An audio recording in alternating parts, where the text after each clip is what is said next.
paparating na si Cyndi Lauper. Excited na ako.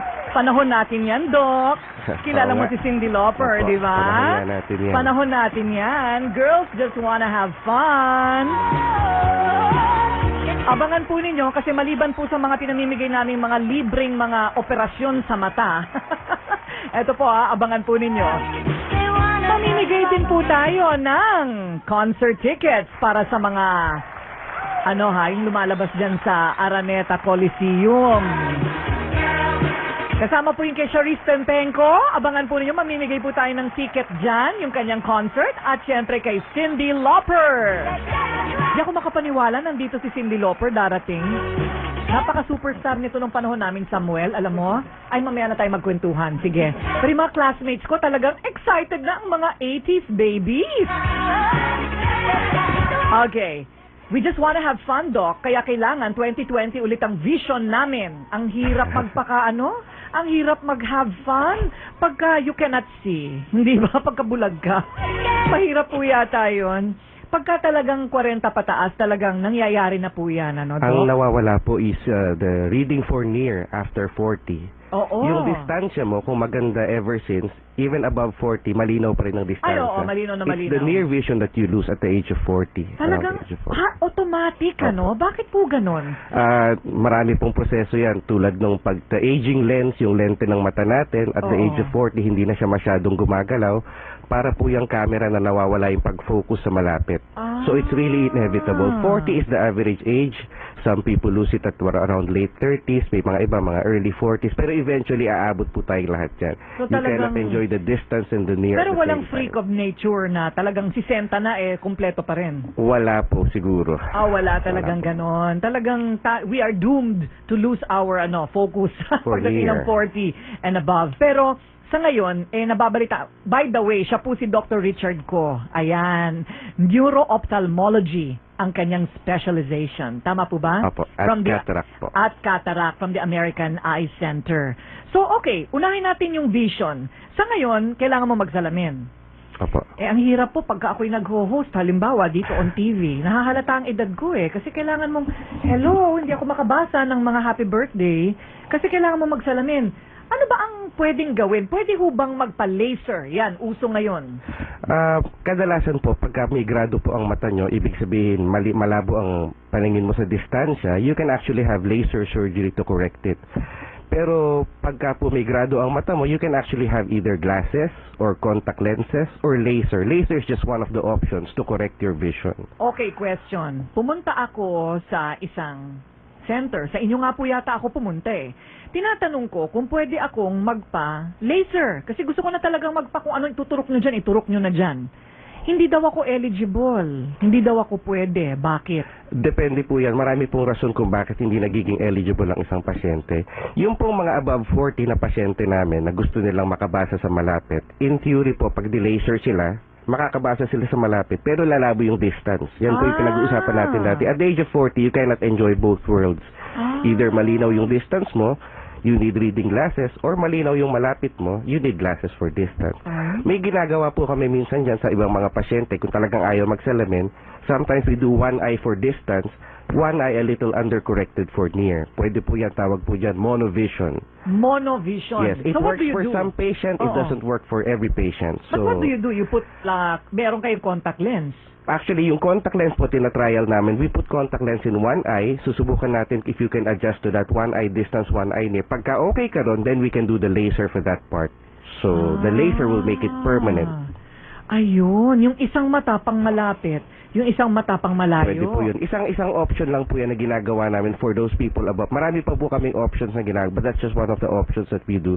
If you're above 40 and you don't want to wear glasses for distance and near. Ayun, naku, wala ka na pala talagang choice kung hindi mag-contact lenses ka or kapag ganyan. So, pagdating naman po sa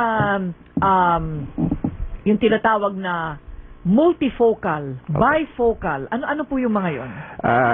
Meron po yung tinatawag na ganyan sa salamin, pero siguro po yung binabanggit yung tungkol sa mga lenses na ginagamit namin when we do cataract surgery.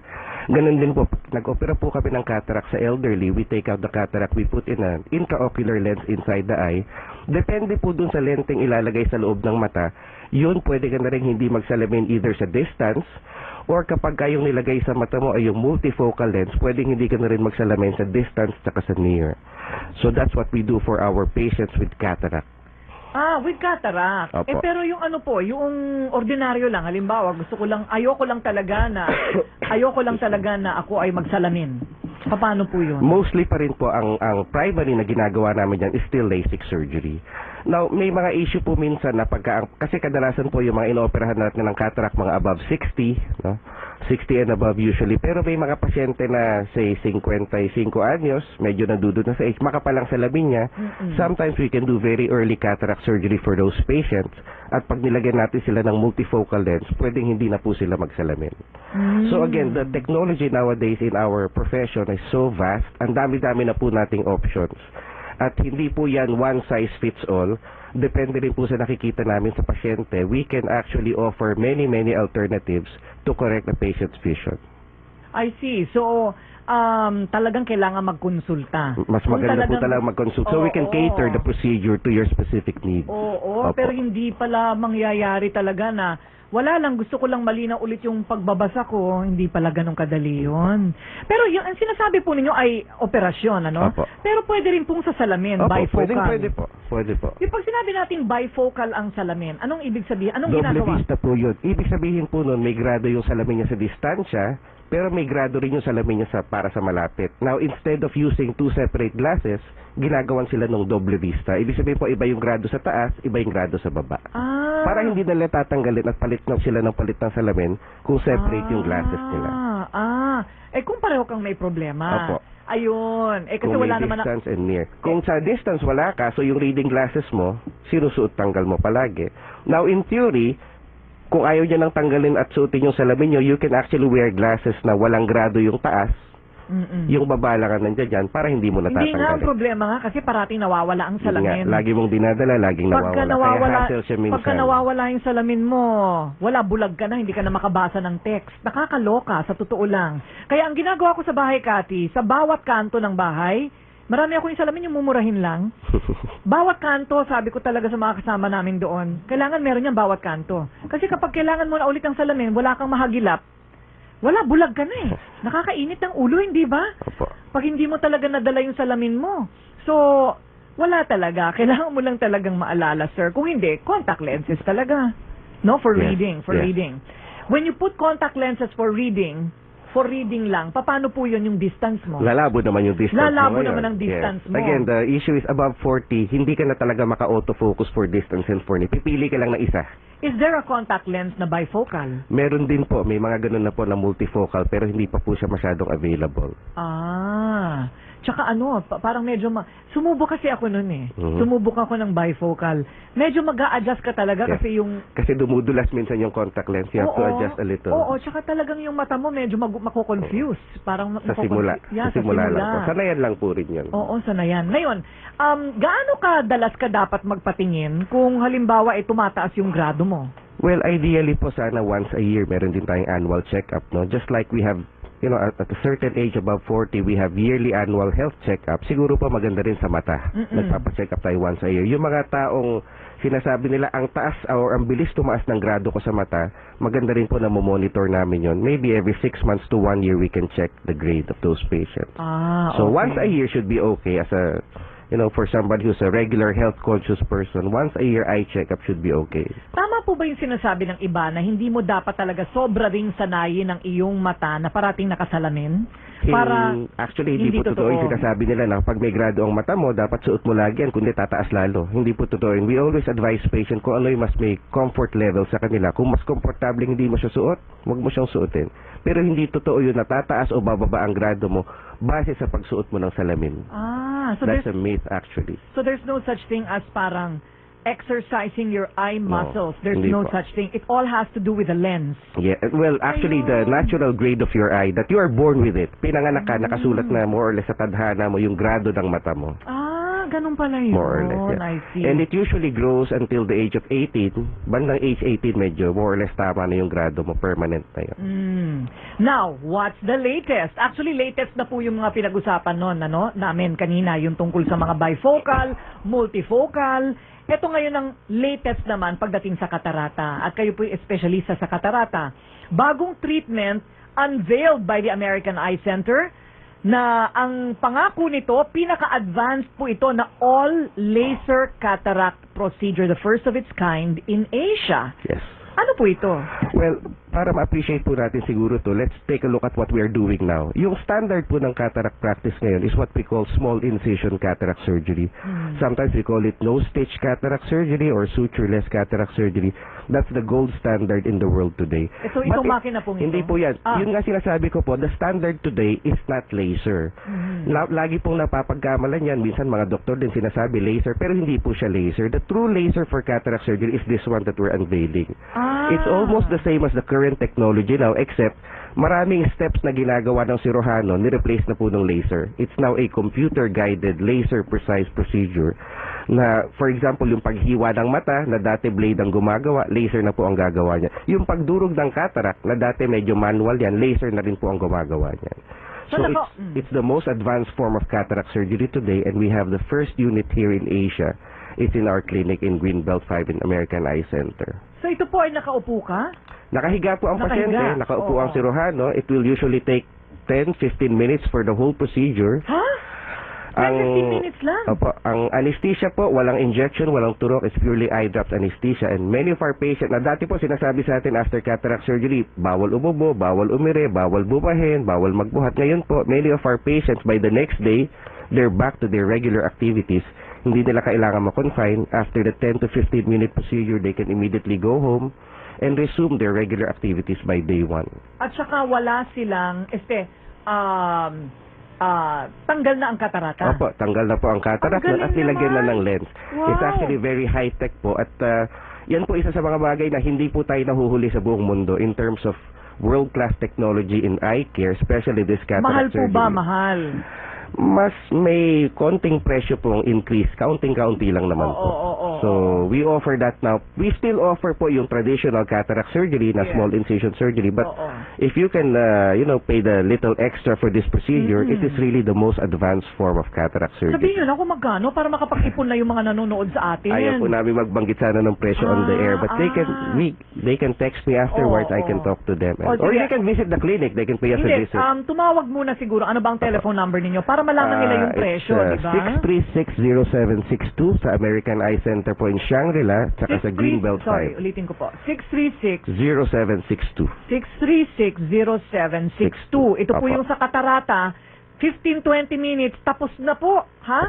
Walang mga turok-turok, sabi po ninyo. Walang mga blade-blade. Eye drops lang po ang anesthesia, yeah. Napakagaling naman yan. Ngayon, ayaw niyan sabihin yung presyo, pero palagay ko may kamahalan ng konti. Hayaan mo na dahil mawawala naman ang katarata ninyo. Pero hindi ba mamimigay kayo ngayon? I think, opo. Yay! Mamimigay sila. Applause naman. Ano ba kayo? Napaka-ingrato ninyo. Ayan. Ano kayong ka-appreciation sa libre? Ano bang masama sa libre? Eto po. 10 po, ano? Is it 5? 5 ba? 5, sorry. Mamimigay kami ng 5 na libreng operasyon. Okay. 1 minute surgery. Ayan. Okay. Sorry, Libreng surgery, 1. Pero sa eye checkup, libre 5. Okay. So, 6 ang dapat na maka-text sa atin. Hello, Cathy? Ayan, 6 So, yung 6 na yon bukas natin i-announce yung mga pangalan. Yung pang-6 ang bibigyan ng libreng operasyon sa katarata. Tama ba? Okay, sige. DZMM space react space ang inyong message. Gusto ko ng surgery or gusto ko ng eye consultation. Send to 2366. Ayan, maraming salamat po, American Eye Center. Ang galing naman. So, this is the latest talaga. Yes, that's the latest. Even in the States po, there's maybe less than 20 centers who have this machine. And the machine that we have was the very first one in Asia. Naunahan po natin ang Japan, ang Singapore at ang Malaysia sa pag-acquire ng machine na to. Ang galing. So, kailan ito dumating sa atin? Nakuha po namin yan sometime late last year, and since then we have done several hundred cases na po. Napakaganda po ng resulta niya. It's really very high-tech in terms of cataract surgery. Wow. Well, congratulations to you. Thank you po. Kami po ay natutuwa. Diyan lamang po kayo. Meron pa kaming ilang kaunting tanong na lang pagkatapos po nito. Ayan. Ito po ang Rated Corina. Standby lamang sa ating Radyo Patrol. Abangan po ang Rated K itong darating na Sunday. Maraming salamat sa mga nanood noong nakaraang Sunday. Oras sa buong kapuluan, ganap na pong 11:11 ng umaga.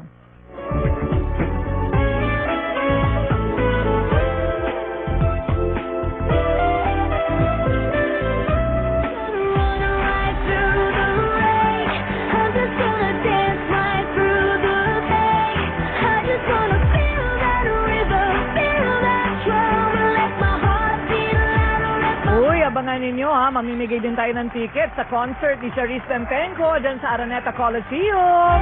Alam niyo naman kami dito sa Rated Corina, namimigay ng kung ano-ano.